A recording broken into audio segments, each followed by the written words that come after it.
Okay, hello everybody. My name is Xavier Labandeira. I'm Director of FSR Climate at the European University Institute in Florence. And it's been a few days since the Paris Agreement was adopted. Only less than 3 days. Last Saturday at 7:30 p.m. approximately, and we want to provide in this online debate for a first assessment with 3 leading academics from all over the world, and it's open to a lot of people who are attending the online debate from many locations across the world, and they will be able to participate in the online debate as well with questions and answers. So welcome everybody. Welcome the participants. First of all, Xiliang, Zhang, Carlo, Carraro, Aldy, and welcome to all of you who are around the world watching us. So let me start talking a bit about our research center, FSR Climate. We've been created in 2010 in Florence. This is a small European university, public university, and our objective is to provide economic analysis of European climate policies. But of course, we are very interested in what happened in the Paris COP. I was there present myself, and we wanted to see the negotiations. We wanted to give some feedback on the European experience. We participated in some side events there. And now we provide this online debate. So let me start introducing everybody who is in this panel. I cannot see Joe. I'm not sure whether because he was before around, but I cannot see him now. But anyway, yeah, I see him now. Perfect. So let me start with him, introducing him, Joe Aldy. He's an associate professor of public policy at the John F. Kennedy School of Government at Harvard University, where he is a PhD in economics from Harvard University. And he's a well-known person in this area of climate agreements, very, very well-known academic working here for many years. And actually, if I'm not misled, he was present in the American delegation in Copenhagen in the COP there, because he served as the special assistant to the president for energy and environment at the White House between 2009 and 2010.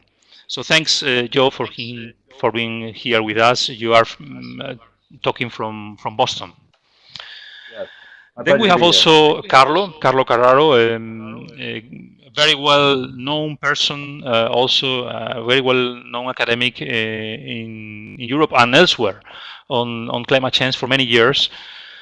He's joining us from Venice. He's been a collaborator with us for many years here in Florence, and we are proud to have him in our group of experts in Florence. He's professor of environmental economics and econometrics at Foscari University in Venice. His PhD from the University of Venice from 2009 to 2014. In 2008, he was elected vice chair of the Working Group 3 of the IPCC. He's still serving there for the new assessment report, if I'm not wrong. And he's also director of research at the Fondazione Enrico Mattei in Venice and Milan. And he's currently the editor of one of the most important international journals in our area, the Review of Environmental Economics and Policy. So thank you, Carlo, for being there. And finally, we have Xiliang Zhang, who is joining us from Beijing. And he is a professor of management science and director of the Institute of Energy, Environment and Economy at Tsinghua University in Beijing. He holds a PhD in system engineering from that university, and he is a very, very well-known person in our field as well, in the economics of climate change. He participated in the IPCC as a lead author. And also he served as co-leader of two important expert groups in China for drafting the China Renewable Energy Law during 2004 and 2005, and also for the expert group for drafting China Circular Economy Law in 2007. So I think we have a great team here. Let me give a few words about me. I'm professor of economics at Vigo University. I'm here now in Vigo, actually, and also professor in the European University Institute part-time, where I'm director of FSR Climate. So I'm joining you, as I told you, from Vigo. So we'll organize this debate. First, I will give the floor to each of the participants, and to give a quick assessment on the Paris Agreement, also ideally from a European, Chinese, and US perspective. And then I have a few questions, and of course, I mean, this should be very kind of natural debate. So I will use them only if we don't have interactions between us. And then around in 20 minutes or so, we'll open the questions and answers from the public. So let me start with Zhang, with Xiliang, and ask for his assessment on the Paris COP.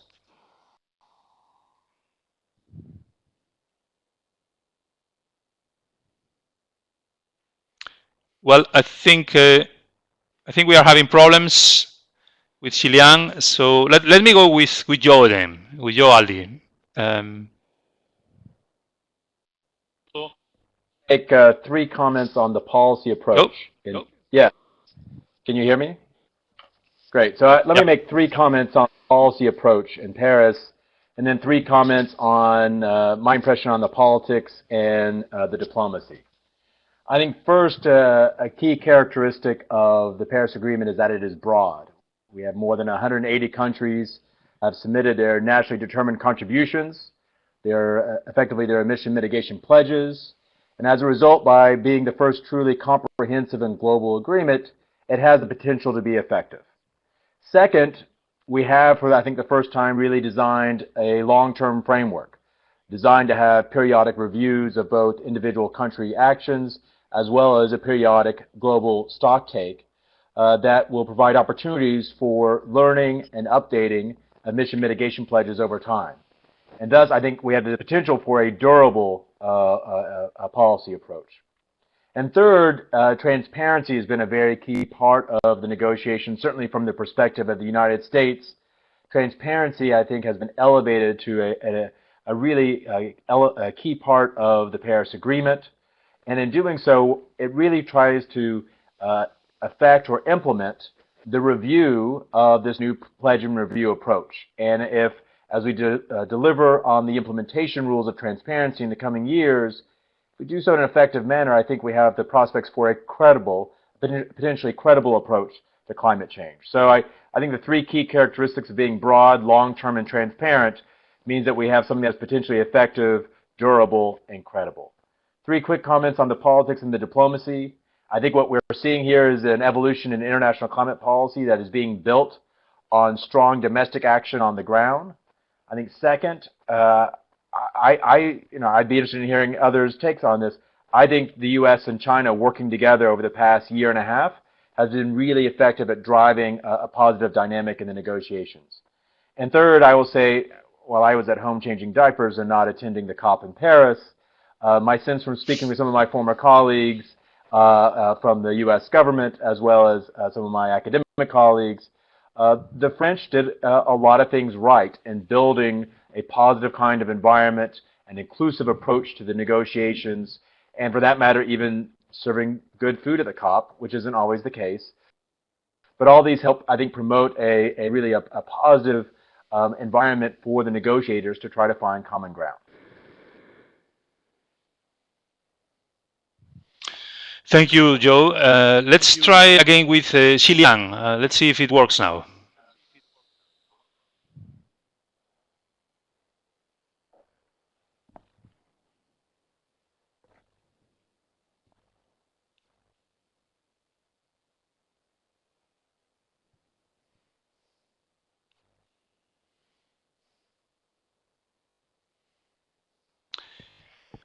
I'm sorry, Xavier, but it seems his microphone is not. It's not coming from our backstage, so I'm trying let's to help. go with Carlo. Please proceed. Yes. Yeah, let's go with Carlo. Then I was told by Chiara that Xiliang is trying to solve the technical problem. So, Carlo. Yeah, thank you. First of all, thank you, Xavier, for having organized this meeting, for the nice introduction, and the idea of getting together to talk about COP21 right after the meeting in Paris. I think it was a nice event. First of all, it was very well organized, probably the best COP we have ever seen in terms of organization. It was very well prepared by the French diplomacy, and Joe is right about congratulating what the French have been doing, but not just during the COP. I mean, the 2 years before the COP in Paris have been very well prepared. I remember that Laurence Toubiana, the French ambassador on climate change, came to Istanbul. It was July 2014. And she laid out the framework, the contents of the Paris Agreement very clearly. It was July 2014, and what happened in Paris in December 2015 is really almost identical to what she described 1.5 years before. So they have clearly the target and the way in which they wanted to achieve it. Another interesting feature is the bottom-up feature, the characteristic approach that characterizes the Paris Agreement. Differently from previous negotiations, in this case, the starting point were the so-called national determined contributions.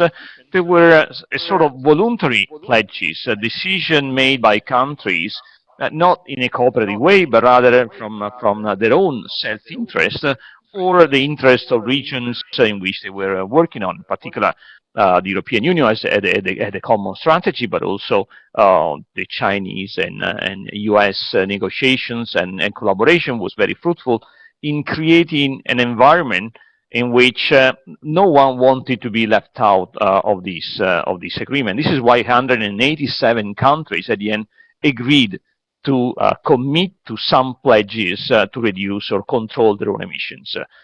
Of course, pledges are very different one from the other. Some countries are really committing on absolute emission reductions, say Europe, for example, minus 40% in 2030. Other countries are committing to relative emission reduction, relative to the business as usual, or relative to the own GDP growth. In this case, it is quite difficult to assess the actual contribution of each country because the commitment, the pledge, is a relative one. And in order to understand the effectiveness or the size, the magnitude of the commitment, we need to create a counterfactual, either to project a GDP in the future or to project business as usual emissions into the future. And of course, this is quite difficult. However, in a study that we carried out, we at FEAM, together with Resources for the Future, and Harvard and Duke, and Joe was involved in this project, we have been able to project into the future both GDP and emissions using two different and quite robust models. And the evidence is that emissions are going to be about 20% below business as usual. Is this enough? If you look at the past, if we consider the situation when Paris COP21 took place, I would say yes, because we have been observing 40 years of increasing emissions, and the rate of growth has been the largest one in the last 10 years. So in the last decade, emissions have been increasing more than in the previous 30 and 40 years. So increasing emission and an increase in growth rate of emissions. If this is the situation, and the Paris Agreement is able to stop this increase, of course, it will not be able to decrease emissions. Our forecast is that at best, this agreement will be able to stabilize emissions, not to stabilize concentration, to stabilize emissions at about 50 gigatons of CO2 equivalent. Then it's a success, because in the past we have been observing increasing emissions. If from now to 2030 emissions will be stabilized, it will be an important step forward, an important turning point in climate policy. And then after 2030, of course, emission will have to go down. I mean, it will have to decrease. Otherwise, there is no way to go to the 2-degree target or even to the 1.5-degree target.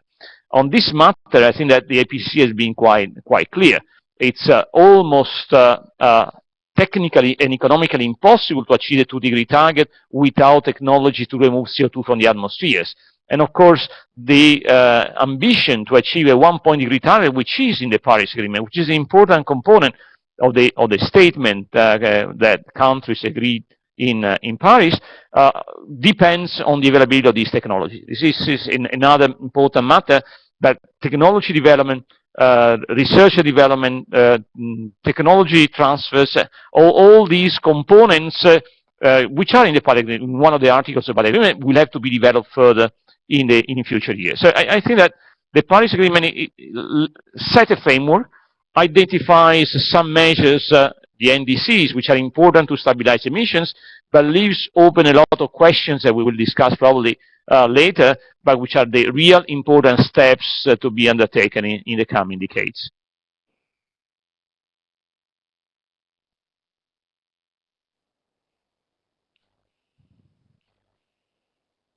Thank you very much, Carlo. And it's a pity that we cannot have Xiliang, because we were actually with him. I mean, it was working before we started.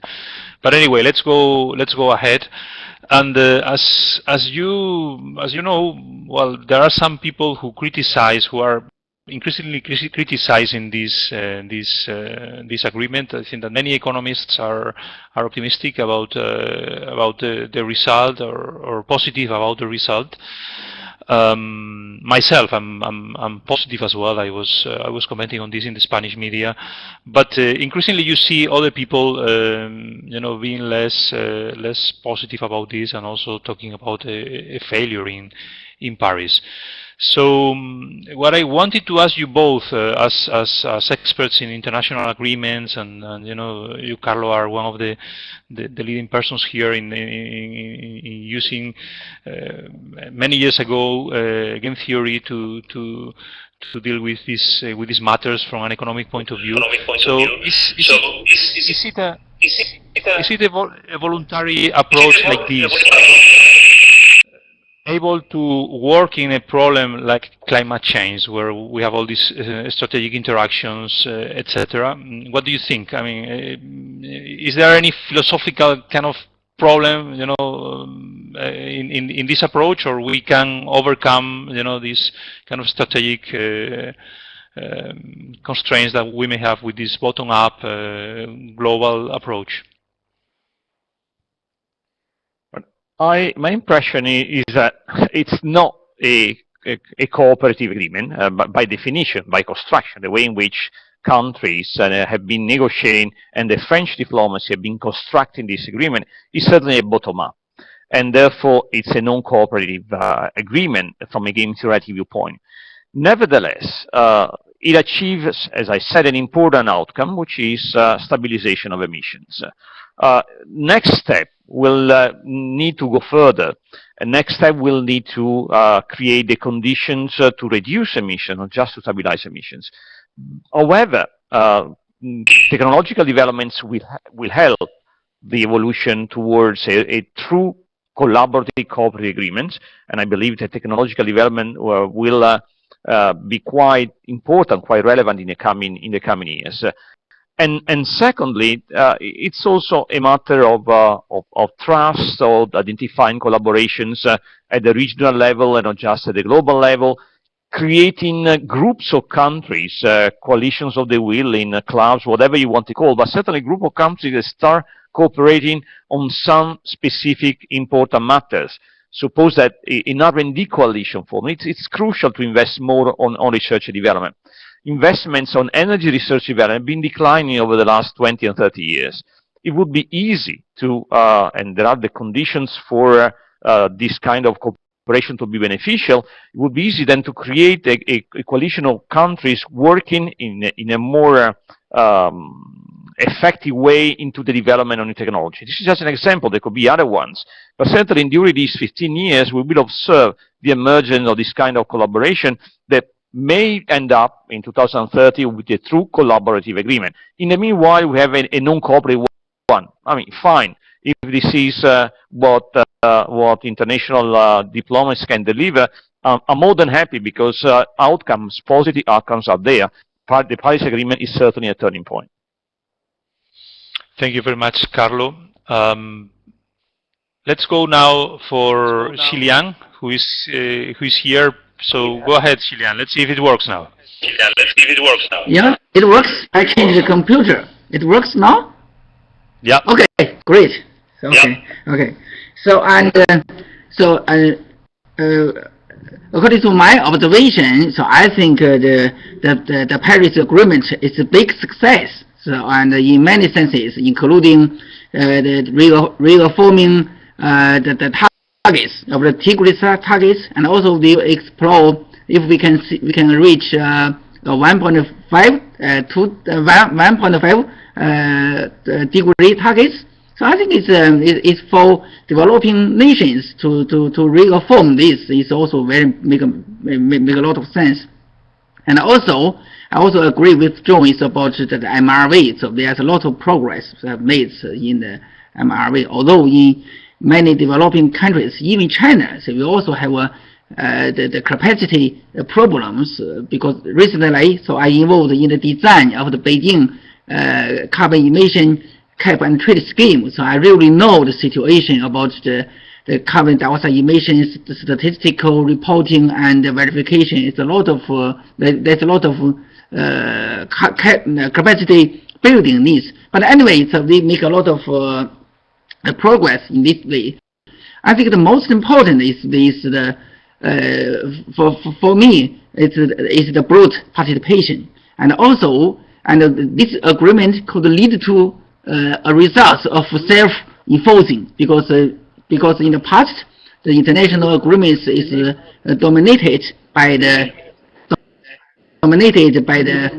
top-down approach, but right now so it includes the bottom-up approach, and all the participants of the agreement will express strong visions or commitments to take action. I think it's very, very, very important. Make a lot of progress.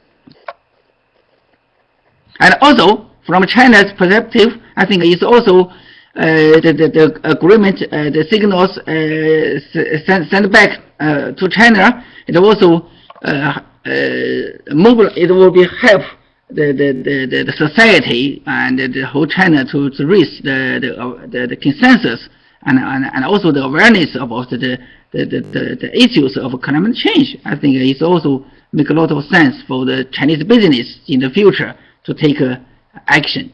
So to really include the climate change issues in their business decision making process. I think it will be it's very helpful for China's low carbon economy transformation. Okay, it's my observation. I think, and I fully agree with Robert Stevens' comments. So I look at his blog, and he mentioned so the Paris Agreement is a good foundation for meaningful progress. I shared with him about these agreements. Okay, thanks so much, Xiliang. I don't know whether you are. To add anything on these matters?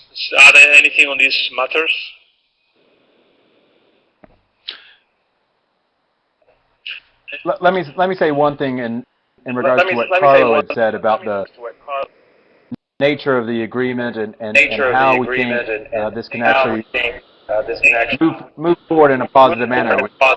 I think this approach to transparency is going to allow for domestic stakeholders, both business and environmental stakeholders, to be able to assess what is happening in their own countries and how that compares with the actions that are being taken in other countries, and especially their regional neighbors, their trade partners, their peers, in a way that I think is going to make the global effort to address climate change more credible, more resilient to whether it's political shocks or economic shocks in countries where nations and their publics realize this is something they are going to have to stay with and work with, but have the confidence in recognizing that they're not moving alone. That this has been an argument made certainly in the U.S. body politic for a long time that if the U.S. were to go forward in mitigating emissions, it would put our economy at a competitive disadvantage relative to especially the emerging economies in the world.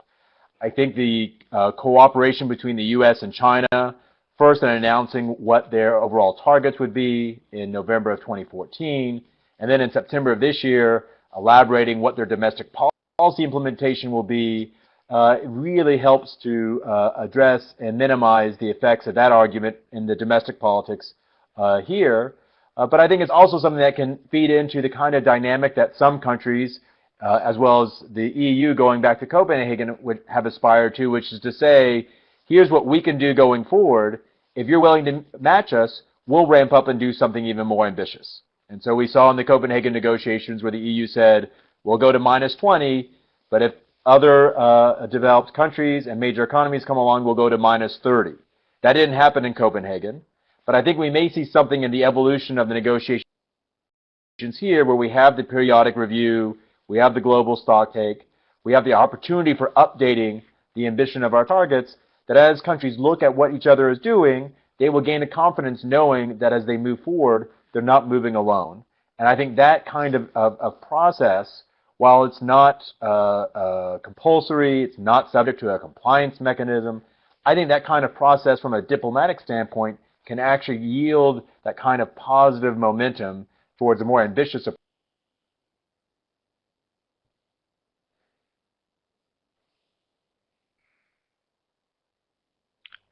Hello?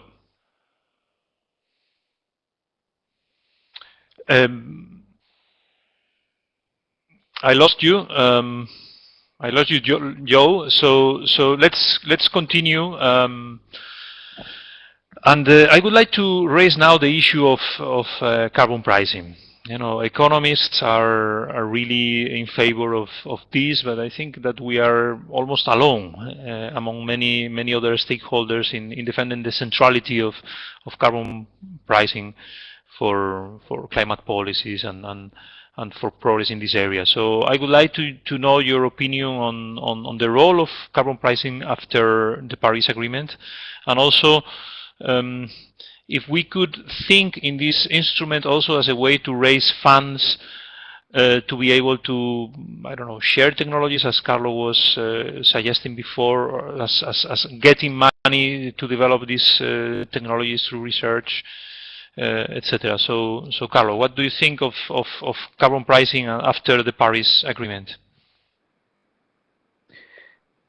Yeah, of course, this is an important issue, and there have been a lot of discussions before the Paris Agreement on why there was no reference to carbon pricing in the Paris Agreement, and at the end there was none. I mean, in the final text there is no mentioning of carbon pricing. I think this will be part of the next steps. Next steps when each country or each region will implement their own objectives. Of course, they will use, whenever possible, carbon pricing. This is what China will do in 2015, and Xiliang will tell us more about this, but certainly China is planning to do it. Europe is doing, even though the price is not yet what it should.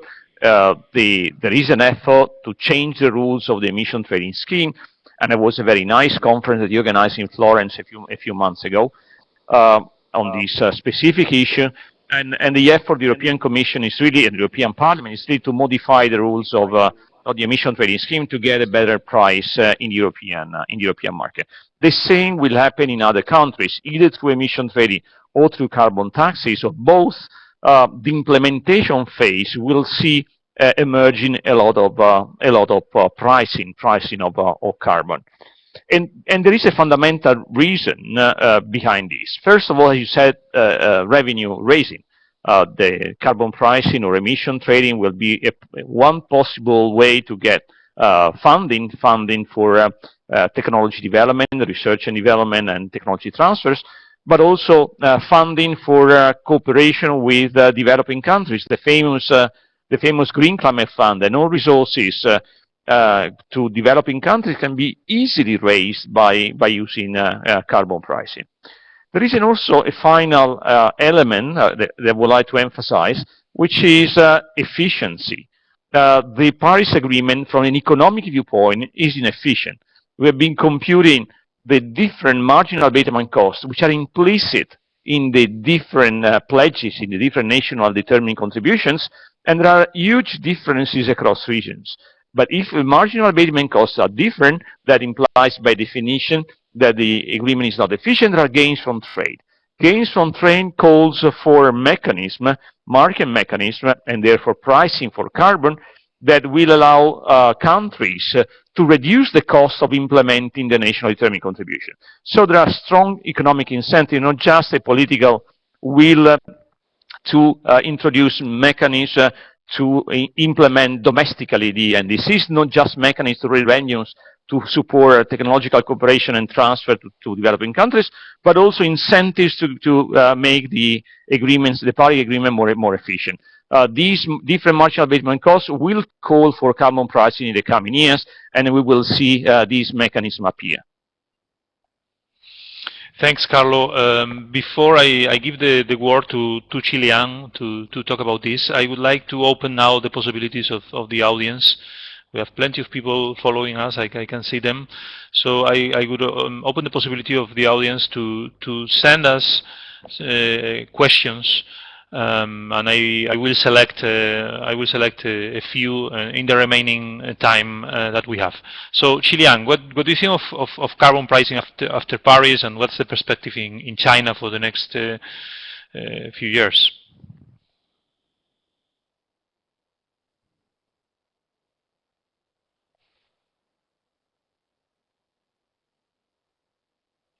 Well, again, we are having problems with your mic, Xiliang. So let's go to Joe now and get your opinion on this pricing debate. I think that Carlo was really comprehensive on his assessment, but I don't know whether you want to add anything. Also, we lost you for a few minutes. I don't know whether you followed everything.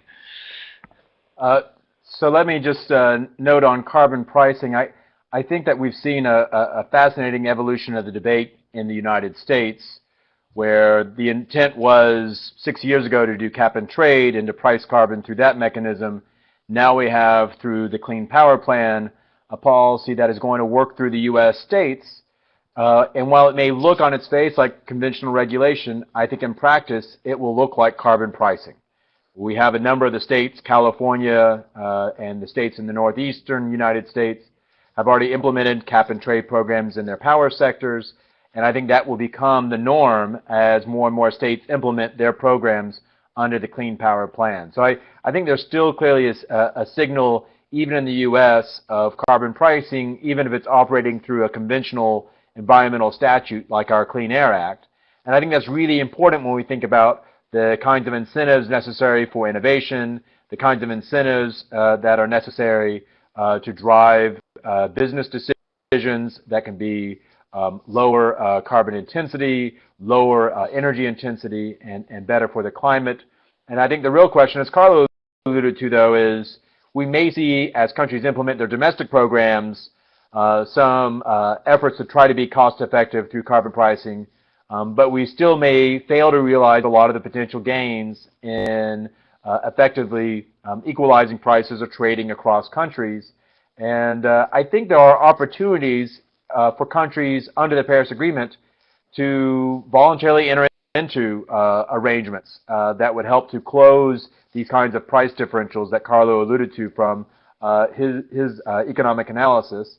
But I think the real question will be the extent to which there's the domestic will and the domestic institutions to make that happen. Thanks, Joe. Xiliang, let's try again.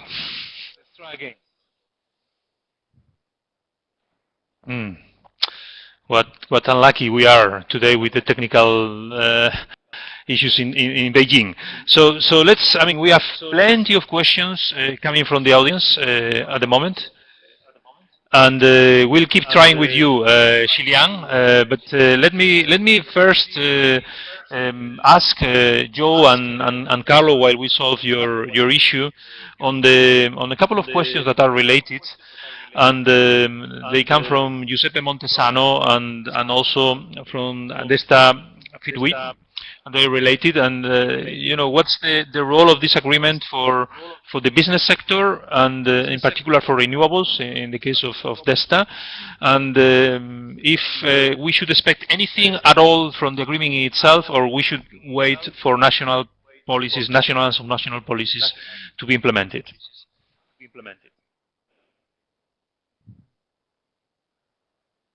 Carlo?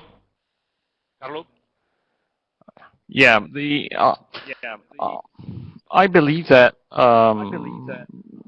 this agreement leaves a lot of open questions, and one of the issues is how can the private sector be involved.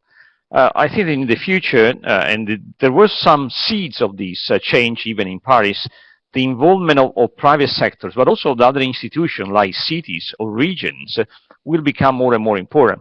Negotiations will probably not just be negotiations among states, but they will involve other important actors, business association, as I said, cities, or even large companies. Even in Paris and even in New York in September, companies were asked to deliver, to provide their own pledges, their own commitments to emission reduction. Is the Paris Agreement going to help this process? Yeah, I think it's going to send a very important signal to the business sector. A very important signal that countries at the global level are trying to do to implement effective measures to reduce emissions. And this kind of global signal is going to affect industries. It's going to affect the value of this industry. Think of the carbon industry. Think that the value of the assets of coal companies. Coal companies have been getting a big smash in the last 5 years, when the perception that coal will not be fully exploited in the coming decades spread over the markets. And I think that this kind of perception will affect also the oil and gas industry, because we know that a large amount of reserves will be left underground, exactly because of the Paris Agreement and the perspectives that Joe described before. So I think that the signal is there. The signal has been sent, and even the private sector will move quickly into the right direction. Xiliang, let's try again.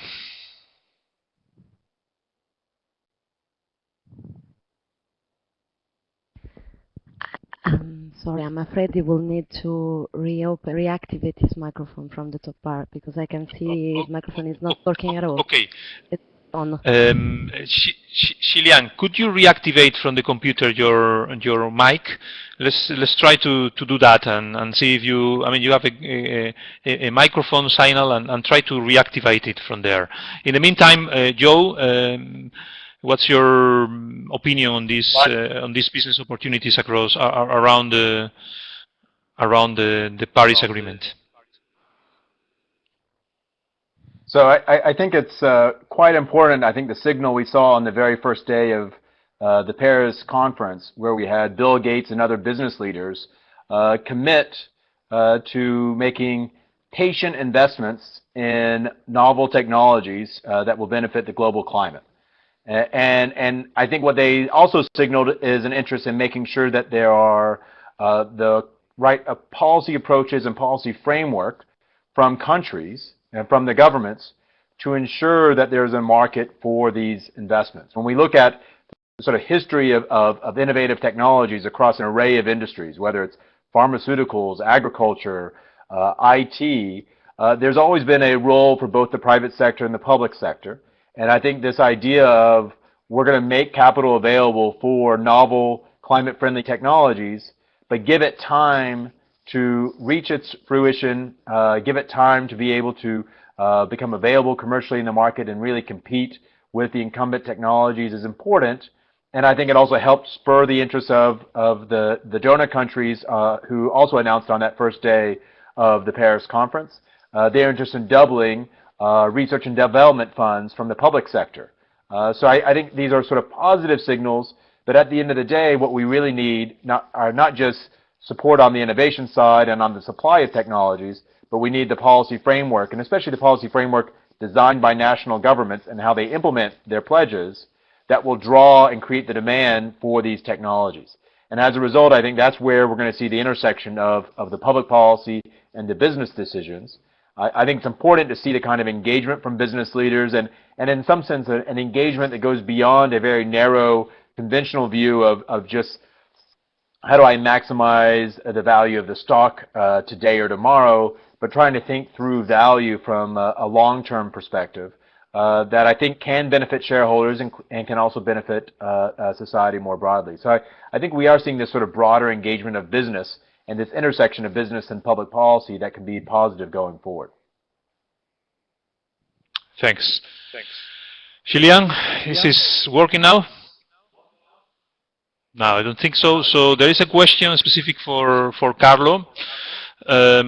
Someone was asking about the competitiveness issues, Christian Redl, and basically he said that we need high prices to deliver, in particular in the EU, but then it seems unrealistic, the high prices from a political or industrial competitiveness point of view. What's your opinion on this, Carlo? Well, I agree with Christian about the size of the price. We'll be computing the, say, optimal price of carbon that should be implemented to achieve the 2-degree target. And this price, by comparing more than 1,000 IPCC scenario, is about 30 and 40 euro for ton of carbon. Of course, it depends on many factors, but more or less this is the price of carbon that should be implemented in some way, of course, not just by carbon tax or whatever the instrument. So this one is right. I am less convinced that this is unlikely or this is not realistic, because because many countries are going to introduce a climate policy, are going to introduce measures to reduce emissions, maybe not just for the common goal of stabilizing concentrations, maybe because of domestic reason, because of a lot of pollution in their own cities or whatever, but certainly this kind of decisions will be implemented not just in Europe, but also in the United States, in China, and in major emerging economies. Probably the only exception for the moment is India. So I think that the competitive nation is, thanks to the Paris Agreement, the competitive nation is much smaller. In Paris, for the first time, as Joe said, 187 countries have agreed to do something to reduce or control emissions. And this kind of framework is going to favor the increase of carbon price in Europe.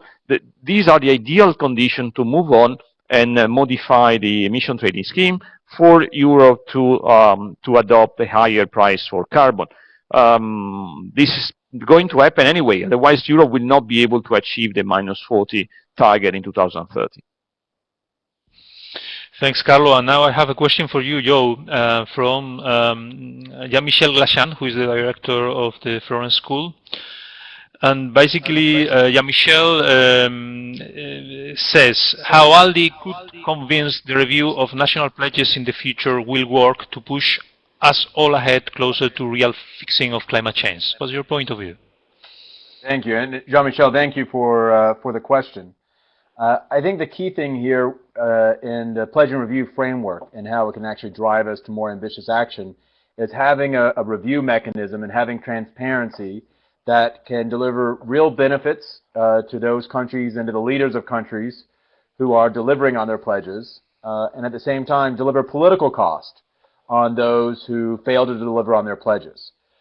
This is different than saying we have a compliance mechanism that we may be able to enforce penalties, but I think that by having transparency, we're going to raise political cost. And whether that's sort of naming and shaming, and there's actually a fairly long literature in international relations on and a debate for that matter in the IR literature on whether naming and shaming is effective or not. But I think it has the prospect and the potential here to help, and create that kind of incentive for countries to at least make good faith efforts. And for that matter, transparency helps assure those countries who make good faith efforts and then suffer some kind of shock that may make it hard for them to deliver on their emission goals. The example that comes to mind for me is a country like Japan, which has been fairly efficient in using energy, had been really trying to ramp up its use of nuclear and how it was implementing its commitment under Kyoto, and then suffered the disaster with Fukushima that really shook up the entire economy and how they think about powering the Japanese economy. So this is a country that I think has made good faith efforts in trying to reduce its emissions, but suffers a really unexpected and truly quite catastrophic event in its economy and its energy system. So I think this transparency gives countries the visibility in what each other is doing. They get the trust that they're actually trying to deliver on what they said they were going to do.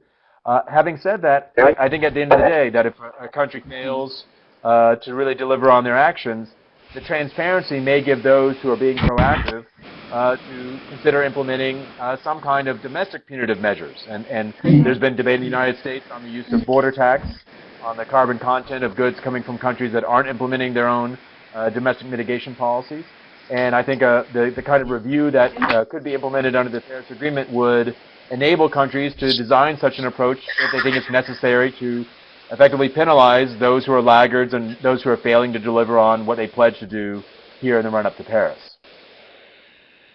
Thanks, Joe. And I think that now Xiliang, we have him here back and from and probably yeah, with sound. Great. So what's your what's your view on what we've been saying about pricing and business and etc.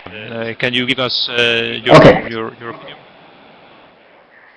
Okay, great. And so you know, for the past 4 years, China has take the carbon and trade pilots. So in 5 cities and 2 provinces. So according to my observation on these pilots, so I learned that it seems that in the past China has many. The central government and also the provincial government and also some city government implement energy conservation allowance program. So according to my observation, so the program was not well. Particularly, so in Beijing, for example, the Beijing has a very nice energy subsidy program for energy conservation. So they have a budget, but it seems it seems only a few enterprises, companies made the application. So it's really a puzzle for me, and of course for the city government.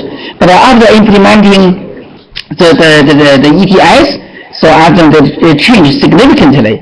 So and this tells us, so maybe. Technically, they test us for the energy conservation, so we assume there's the cost, the other cost, the institutional cost, and the information cost. Maybe it's a bigger issues for the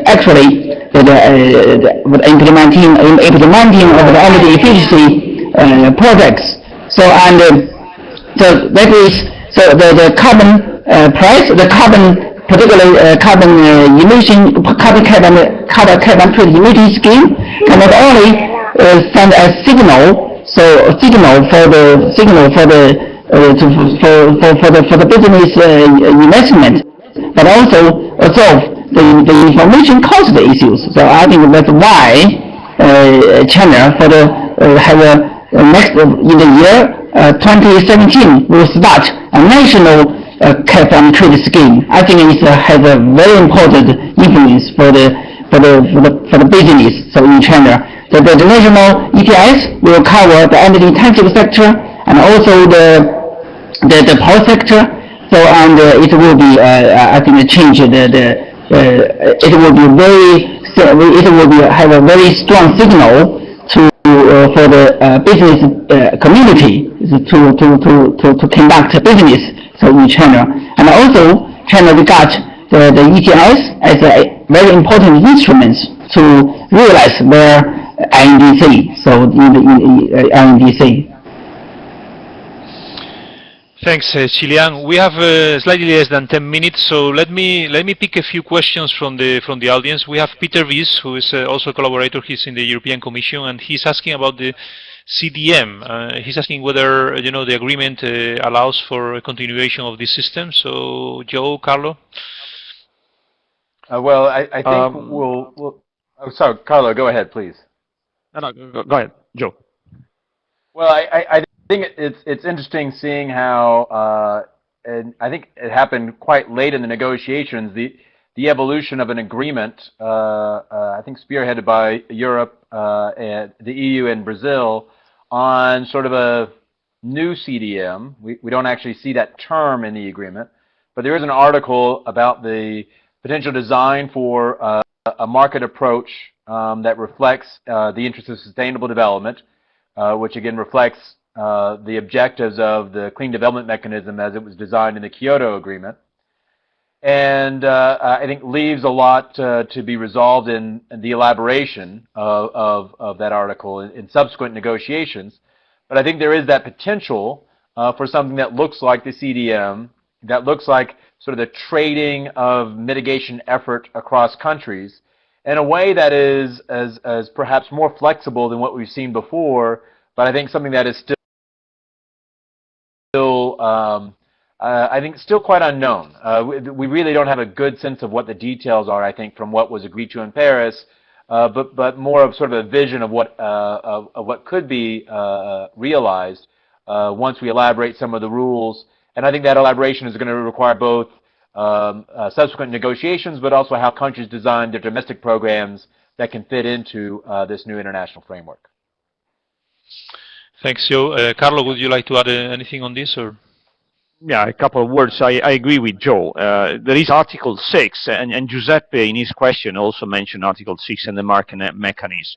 It's not well specified, but I believe that it will evolve because, first of all, it is a mechanism which is crucial if we want to exploit the gains for trade that I mentioned at the beginning.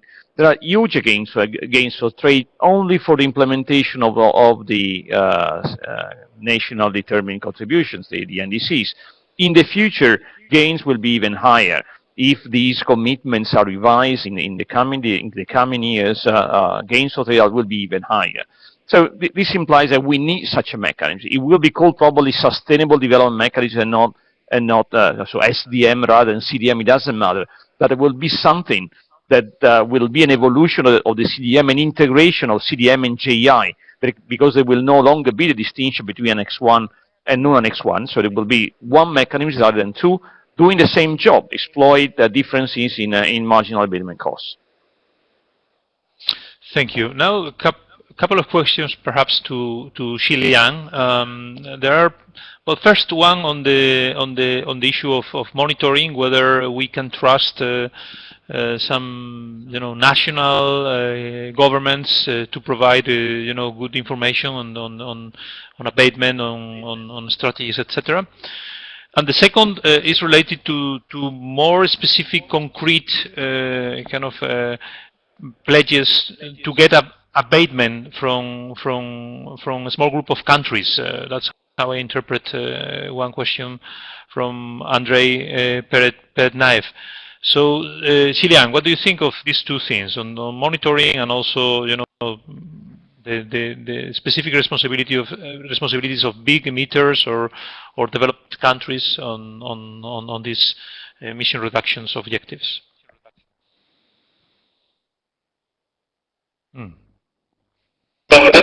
What's the second question? Yeah, the second question is, what about the responsibility of concrete countries to achieve the emission goal decreasing?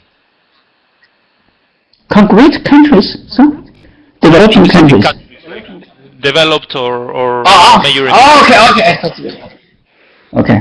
So, and So the first, I think in China, according to my observation, there is still a need for the capacity building, including at the central government and also at the local government and also at particularly the enterprise level.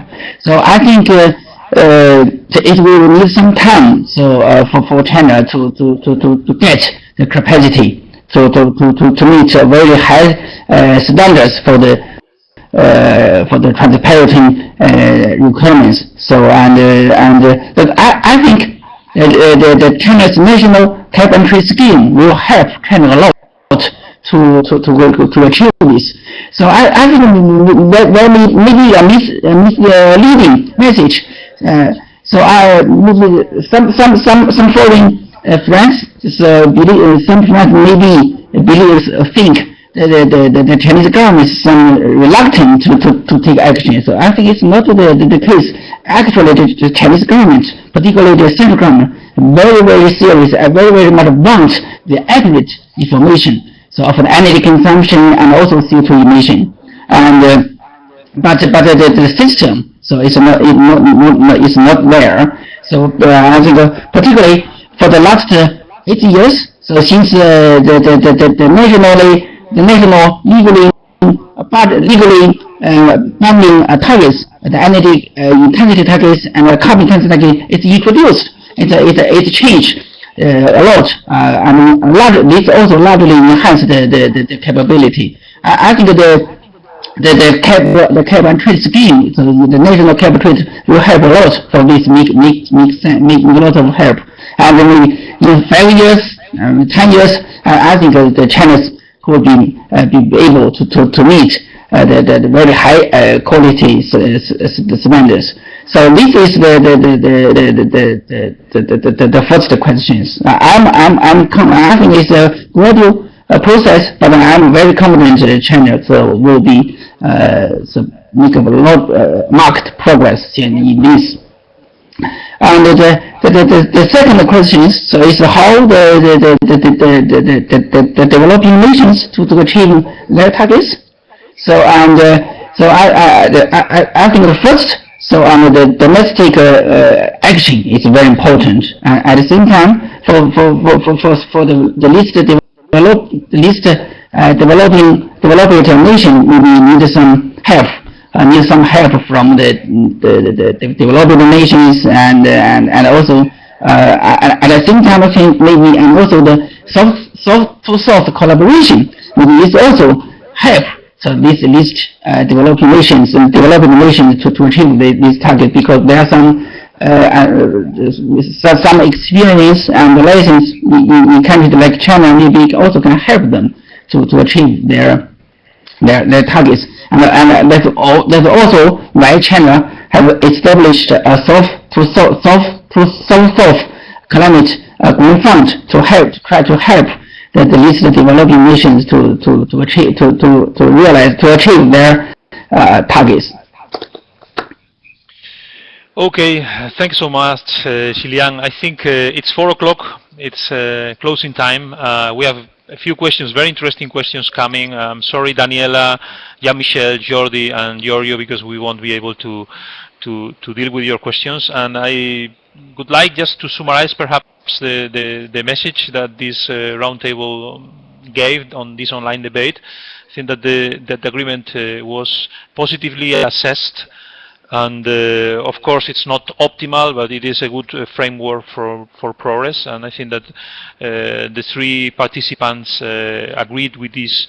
And I think we were able to cover. I mean, not all, because I mean this is a huge issue, but many of the matters which were interesting in Paris, and that we will be interesting in the future. So, thanks so much. I mean, for us, it's an honor to have such a panel. I mean, from Beijing, Boston, Venice, people who are working in this area know that the persons we have in front of us are really leading academics, as I said before. So for us, it's really good to have them only 3 days after the Paris Agreement. And I invite you all to visit our website. And as Carlos said, we are doing many activities in Florence on European climate policies, but not only. This roundtable debate will be recorded and available for everybody in case you want to check again some of the statements. And I would like to finish also thanking the technical team, Chiara, she was great, and also my team, Stefano, Claudio, Jordi, Martina, who were supporting a lot from behind the scene. So thanks a lot. Thanks everybody, especially Xiliang, Joe, Carlo, and our audience, and have a good day or the remainder of the day. Bye-bye. Thank you, Bye. Thank you.